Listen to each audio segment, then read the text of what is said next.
এই 12 তারিখে সিদ্ধান্ত হতে যাচ্ছে বাংলাদেশের দায়িত্ব কাদের হাতে থাকবে। তুমি বলেছো আল্লাহ, তুমি বলেছো কুলিল্লাহু মালিকুল মুলক, মুলকের মালিক তুমি, যাকে ইচ্ছা ক্ষমতা দাও, যার থেকে ইচ্ছা ক্ষমতা কাড়িয়া লাও। তোমার যেহেতু হস্তক্ষেপ, তুমি জানো, তোমার অসীম জ্ঞান দিয়ে তুমি জানো, তুমি দেখেছো কারা ছলনা করবে, কারা জাতির সাথে প্রতারণা করবে, কারা অপরাজনীতি করবে, কারা জুলুম করবে।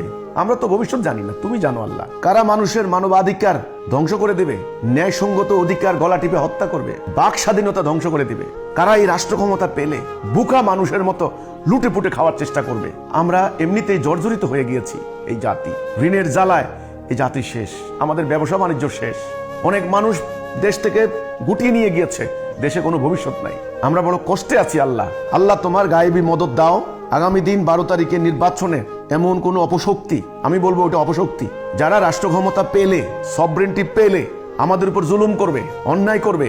বিশেষ করে তোমার এই আন্দোলন, সত্যনিষ্ঠ আন্দোলন হিজবুত তাওহীদ, এই সদস্যরা দাঁড়িয়েছে তোমার দিন প্রতিষ্ঠা করার জন্য। আমাদের অগ্রযাত্রা রুদ্ধ করবে, দিনের দাওয়াত, দিনের প্রচার কার্য বন্ধ করে দেবে, আমাদের উপর জুলুম চালাবে, অন্যায় করবে। তুমি জানো তারা কারা। এখন তো আমরা বুঝতে পারতেছি না। এখন তো আমাদের সামনে সবাই ভালো মানুষ, সবাই নীতির কথা বলে, আমাদের অধিকারের কথা বলে, সবাই আমাদেরকে শান্তির কথা বলবে। এখন তো সবাই ভালো কথাই বলছে, কিন্তু 12 তারিখের পরে তাদের চেহারা প্রকাশিত হয়ে যাবে, তারা কেমন।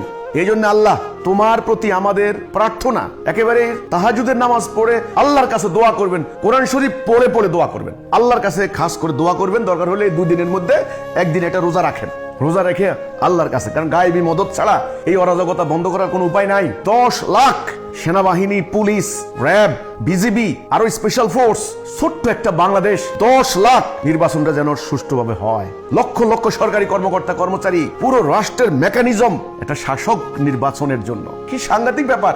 এজন্য আল্লাহর কাছে দোয়া করেন খাস করে, আল্লাহ এমন কোন জালেম, স্বৈরাচারী, দুর্নীতিবাজ, তুমি জানো, তুমি মানুষের ভিতরের খবর জানো, বাহিরের খবর জানো, কারা তোমার ধর্ম, পবিত্র ধর্ম ইসলামকে নিয়ে তারা ষড়যন্ত্র করতে পারে। আমাদের মতো আমরা যারা সত্য কথা বলতে যাই, আমাদের গলা টিপে হত্যা করতে পারে, মানুষের মানবাধিকার লঙ্ঘন করতে পারে, অর্থ পাচার করতে পারে, লুণ্ঠন করতে পারে। অর্থাৎ এক কথায় অপশক্তি, দুর্নীতিবাজ, সন্ত্রাসী, এই ধরনের মনোভাবাপন্ন কারা, কে ক্ষমতায় আসলে আমাদের উপর অন্যায় হবে, আমাদের বাক স্বাধীনতা নষ্ট হবে, যারা অন্য ধর্মের লোক আছে তারা আতঙ্কিত হবে। এমন অপশক্তিকে আল্লাহ তুমি রাষ্ট্রীয় ক্ষমতা দিও না। আল্লাহ তুমি তাদেরকে পাওয়ার এক্সারসাইজ করতে দিও না। আল্লাহ তোমার গায়েবী মদত দাও। আল্লাহ তোমার সুলতানান নাসিরা দাও।